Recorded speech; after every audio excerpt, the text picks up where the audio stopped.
యమున లక్ష్మి మెడలో ఉన్న తాళి పట్టుకొని, ఇన్ని రోజులు నువ్వు నా దగ్గర దాచిన నిజమేంటో నాకు తెలిసిపోయింది.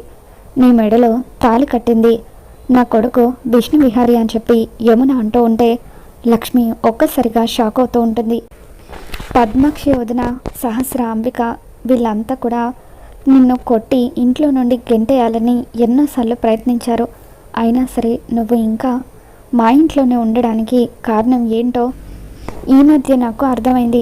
సహస్రని పెళ్లి చేసుకుంటానని మాటిచ్చిన విహారీ తీరా పెళ్లి ముహూర్తాలు పెడుతూ ఉండగా ఎందుకు పెళ్లి వద్దని వాయిదా వేశాడో, తప్పించుకోవాలని చూశాడో అప్పుడు నాకు అర్థం కాలేదు. కానీ మీ మధ్య ఉన్న బంధం ఏంటో తెలిసిన తర్వాత అప్పుడు నాకు అర్థమైంది. నా కొడుకుని మాయ చేసి మోసం చేసి తాళి కట్టించుకొని నా కుటుంబాన్ని నాశనం చేయాలని చూస్తున్నావా అని చెప్పి యమున లక్ష్మిని ప్రశ్నిస్తూ ఉంటే అప్పుడు లక్ష్మి, అయ్యో లేదమ్మా, విహారీ గారు కుటుంబం క్షేమంగా ఉండాలని ఎప్పుడు కూడా నేను కోరుకుంటూనే ఉన్నాను అని చెప్పి లక్ష్మి అంటూ ఉంటుంది. నిజంగా నువ్వు కుటుంబ క్షేమం కోరుకున్న దానివి అయ్యుంటే ఇలా సిగ్గు లేకుండా ఇంకా నా ఇంట్లోనే ఉండేదానివి కాదు. ఎప్పుడో ఇల్లు వదిలి వెళ్ళిపోయేదానివి. అలా వెళ్ళిపోకుండా ఇంకా నా ఇంటిని పట్టుకొని వేలాడుతున్నావంటే ఎక్కడో ఏదో మూలన విహారీ భార్యగా ఇంటి కోడలుగా నువ్వు పెత్తనం చెలాయించాలని చూడడం కోసమే కదా అని చెప్పి యమున అంటూ ఉంటుంది. అయ్యో అమ్మ, మీరు నన్ను తప్పుగా అర్థం చేసుకుంటున్నారు. అసలు మా పెళ్ళి ఏ పరిస్థితుల్లో జరిగిందంటే అని చెప్పి లక్ష్మి చెప్పబోతూ ఉంటే, వద్దు లక్ష్మి, ఇప్పటి వరకు నువ్వు ఆడిన నాటకాలు, నువ్వు చేసిన మోసాలు చాలు. ఇక మీదట నువ్వు చెప్పేదేది కూడా నేను వినదలుచుకోవడం లేదు. అసలు నువ్వన్న దానివే నా కొడుకు జీవితంలోకి రాకపోయి ఉండుంటే ఈ పాటికి వాడు సహస్రతో సంతోషంగా పెళ్లి చేసుకుని కాపురం చేస్తూ ఉండేవాడు. మరి రెండు కుటుంబాలు కూడా ఎంతో ఆనందంగా ఉండేవి. కానీ ఎప్పుడైతే నువ్వు విహారీ జీవితంలోకి అడుగు పెట్టావో, వాడు నీ మెడలో తాళి కట్టాడో అప్పటి నుండి వాడికి కష్టాలన్నీ కూడా చుట్టుముట్టాయి. నువ్వు వాడిని దరిద్రం పట్టుకున్నట్టు పట్టుకున్నావు అని చెప్పి యమున అంటూ ఉంటే యమున మాటలకి లక్ష్మి ఎంతగానో బాధపడిపోతూ ఉంటుంది. అమెరికా నుండి వచ్చిన తర్వాత కూడా సహస్రాన్ని పెళ్లి చేసుకుంటానని మాటిచ్చిన వాడు సడన్గా నిన్ను పెళ్లి చేసుకోవాల్సి వచ్చిందంటే ఇది విహారీకి పుట్టిన ఆలోచన కాదు. ఖచ్చితంగా నువ్వే వాణ్ణి మాయ చేసి మోసం చేసి తాళి కట్టించుకున్నావు అని చెప్పి యమున అంటూ ఉంటుంది. నేను విహారీ గారిని మోసం చేయలేదమ్మా. ఇప్పటికీ విహారీ గారు, సహస్ర అమ్మగారు వాళ్ళిద్దరూ సంతోషంగా ఉండాలని నేను కోరుకుంటున్నాను అని అంటూ ఉంటే, నిజంగా అలా కోరుకునే దానివే అయితే ఇప్పుడు ఈ క్షణమే నా కుటుంబాన్ని, నా కొడుకుని విడిచిపెట్టి శాశ్వతంగా వెళ్ళిపో. ఇంకెప్పుడు కూడా నువ్వు వాడి జీవితంలోకి తొంగి చూడొద్దు అని చెప్పి యమున లక్ష్మికి చెబుతూ ఉంటుంది. ఇక అలా లక్ష్మికి చెప్పాల్సిందంతా చెప్పేసి యమున అక్కడి నుండి వెళ్ళిపోయిన తర్వాత లక్ష్మి అమ్మవారి ముందు కుప్పకూలి ఎంతగానో ఏడుస్తూ ఉంటుంది. తల్లి, ఏంటి తల్లి ఇది? నన్ను ఒకప్పుడు ఎంతగానో అభిమానించే యమునమ్మ గారే ఈరోజు నన్ను ఇలా అపార్థం చేసుకుని మాటలు అంటూ ఉంటే వినడానికి చాలా బాధగా ఉంది. ఇవన్నీ చూడటానికైనా నేను ప్రాణాలతో ఉంది. అయినా యమునమ్మ గారు చెప్పింది కూడా నిజమే కదా. నేనంటూ ఒకదాన్ని విహారీ గారి జీవితంలో లేకపోయి ఉండుంటే అప్పుడు విహారీ గారు సహస్రమ్మను పెళ్లి చేసుకొని చాలా సంతోషంగా ఉండేవారు అని చెప్పి, విహారీ గారు సహస్రమ్మతో సంతోషంగా ఉండాలంటే నేను ఈ భూమి మీద బతకూడదు. నేను లేకపోతే విహారీ గారు కొత్త జీవితం మొదలుపెట్టి సంతోషంగా ఉంటారు అనుకుని లక్ష్మి ఆత్మహత్య చేసుకోవాలని నిర్ణయించుకుంటుంది. మరోపక్క సహస్రకు బాగా ఆకలి వేస్తూ ఉంటుంది. తను చాక్లెట్ తిన్నప్పటికీ ఆ ఆకలి తీరకపోవడంతో, అమ్మో, ఇంకా ఆకలితోనే ఉంటే నేను చచ్చిపోయేలాగా ఉన్నాను. ఎవరు ఏమనుకున్నా పర్వాలేదు, నేను బిర్యానీ ఆర్డర్ చేసుకుని తినేస్తాను. ఎలాగో అత్తయ్య బయటకు వెళ్ళింది కదా, అత్తయ్య వచ్చేసరికి బిర్యానీ తిని ఉపవాసం ఉన్నట్టుగా బిల్డప్ ఇస్తాను అని చెప్పి సహస్ర బిర్యానీ ఆర్డర్ చేసుకొని తినేస్తుంది. మరోపక్క అంబికకు సిద్ధార్థ్ ఫోన్ చేస్తాడు. అంబిక, 20 లక్షలు కావాలని చెప్పి 2 రోజులు అవుతుంది. ఇప్పటి వరకు నువ్వు నాకు 1 రూపాయి కూడా ఇవ్వలేదు. నేనంటే భయం పోయిందా ఏంటి? నీ గురించి నాకు తెలిసిన నిజాలన్నీ కూడా బయట పెట్టమంటావా అని సిద్ధార్థ్ బెదిరిస్తూ ఉంటాడు. ఇక దాంతో అంబిక, సిద్ధార్థ్ దయచేసి అలా మాట్లాడుకో, ప్రస్తుతానికి నా దగ్గర డబ్బులు లేవు అని అంటూ ఉంటే, అదంతా నాకు తెలియదు అంబిక, సాయంత్రం వరకు నువ్వు నాకు డబ్బులు అరేంజ్ చేయాలి, లేకపోతే నీ గురించి నాకు తెలిసిన రహస్యాలన్నీ కూడా బయట పెట్టేస్తాను అని సిద్ధార్థ్ అంటూ ఉంటాడు. ఇకప్పుడు అంబిక, సరే సిద్ధార్థ్, నీకు కావాల్సిన అమౌంట్ని నేను సెటిల్ చేస్తాను, చెప్పిన ప్లేస్కి రా అని చెప్పి సిద్ధార్థ్కి ఒక లొకేషన్కి రమ్మని చెప్తుంది.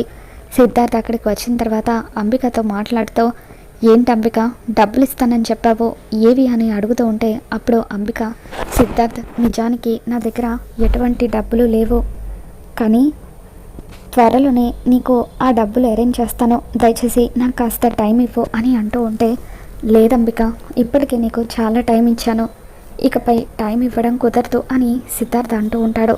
ఇక అలా సిద్ధార్థ్ని అంబిక మాటల్లో పెట్టగా వెనక నుండి సుభాష్ వచ్చి ఒక పెద్ద కర్రతో సిద్ధార్థ్ తల మీద కొడతాడు.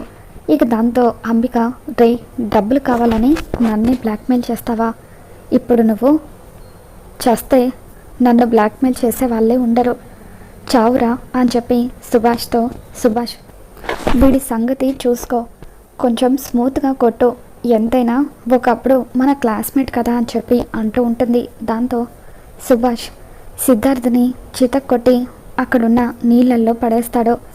అమ్మయ్య, ఇప్పుడు వీడి పీడ విరగడైపోయింది, మనల్నిక బ్లాక్మెయిల్ చేసేవాళ్ళు ఎవరు ఉండరు, నా గురించి రహస్యాలు తెలుసుకున్న వాళ్ళెవరిని కూడా నేను బతకనివ్వను అని చెప్పి అంబిక సుభాష్తో అంటూ ఉంటుంది. ఆ తర్వాత సుభాష్తో, సుభాష్, మన నెక్స్ట్ టార్గెట్ విహారీ, లక్ష్మి, వాళ్ళిద్దరి అంతు చూస్తే ఆస్తి మొత్తం కూడా మనం సొంతం చేసేసుకోవచ్చు, చేతికి చిక్కిన ఆ 100 కోట్లను వాళ్ళిద్దరూ మనకి రాకుండా చేశారు, ఎలాగైనా సరే మనం వాళ్ళ మీద రివెంజ్ తీర్చుకోవాలి అని చెప్పి అంబిక సుభాష్తో చెబుతూ ఉంటుంది. మరోపక్క లక్ష్మి నీళ్ళల్లోకి దూకడం కోసం అని చెప్పి ఒక చోట నిలబడి దేవుణ్ణి వేడుకుంటూ, స్వామి, ఇప్పుడు నేను చేసేది తప్పని నాకు కూడా తెలుసు, కానీ తప్పనిసరి పరిస్థితుల్లో చేస్తున్నాను, నేనుండగా విహారీ గారు ఎట్టి పరిస్థితుల్లోనూ సహస్రామ్మ గారిని భార్యగా స్వీకరించరు, కనీసం నేను చనిపోతే అయినా ఆయన కొత్త జీవితాన్ని మొదలు పెడతారు, విహారీ గారు ఎప్పుడూ సంతోషంగా ఉండేలాగా నువ్వే చూడాలి స్వామి అని చెప్పి లక్ష్మి దేవుణ్ణి వేడుకుంటుంది. అమ్మ, నాన్న, మీరు కూడా నన్ను క్షమించండి అని చెప్పి లక్ష్మి నీళ్ళల్లో దూకబోతూ ఉండగా ఇక అప్పుడే నీళ్ళలో సిద్ధార్థ్ కొట్టుకొస్తూ ఉంటాడు. సిద్ధార్థని చూడగానే లక్ష్మి పరుగు పరుగున వెళ్ళి సిద్ధార్థని కాపాడుతుంది. అయ్యో, ఎవరండి మిమ్మల్ని ఇలా తల మీద కొట్టింది అని చెప్పి లక్ష్మి వెంటనే ఆ చుట్టుపక్కల వాళ్ళ హెల్ప్ తీసుకొని సిద్ధార్థని హాస్పిటల్లో అడ్మిట్ చేస్తుంది.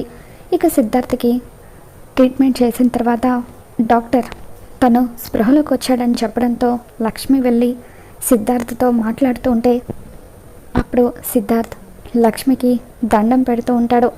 అమ్మ, నేను మీ కుటుంబానికి ద్రోహం చేయాలని చూశాను, ఒకసారి నగలు తీసుకున్నాను, ఇంకొకసారి మీ కంపెనీ నుండి 30 కోట్ల రూపాయలు తీసుకోవాలని చూశాను, ఇన్ని చేసినా కూడా నువ్వు అవేవి మనసులో పెట్టుకోకుండా ఈరోజు నువ్వు నా ప్రాణాలు కాపాడావు అని చెప్పి సిద్ధార్థ్ లక్ష్మికి దండం పెడుతూ ఉంటాడు. నేను చేసింది చాలా చిన్న సాయం అండి అని చెప్పి లక్ష్మి అంటూ ఉంటుంది. అసలు ఇంతకీ మిమ్మల్ని తల మీద కొట్టింది ఎవరు మిమ్మల్ని చంపాలని చూసింది అని చెప్పి లక్ష్మి అంటూ ఉంటే, అప్పుడు సిద్ధార్థ్, ఆ దుర్మార్గురాలు అంబిక సుభాష్ ఇద్దరూ కలిసి నన్ను చంపాలని చూశారు అని చెప్పి సిద్ధార్థ్ లక్ష్మికి చెబుతూ ఉంటాడు.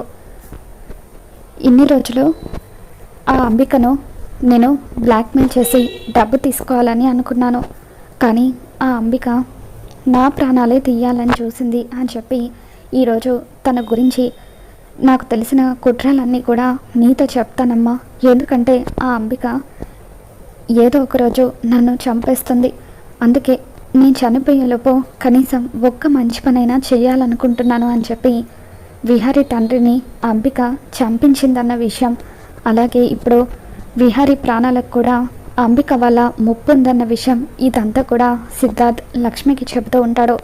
ఎలాగైనా సరే విహారీని చంపేసి విహారీ ఆస్తి అంతా కూడా కొట్టేయాలని అంబిక ప్లాన్ చేస్తుంది. ఆ అంబిక మామూలుది కాదు, తను నరరూప రాక్షసి. ఇంట్లోనే ఉంటూ మంచిగా నటిస్తూ విహారిని కూడా చంపి ఆస్తి సొంతం చేసుకోవాలని చూస్తుంది.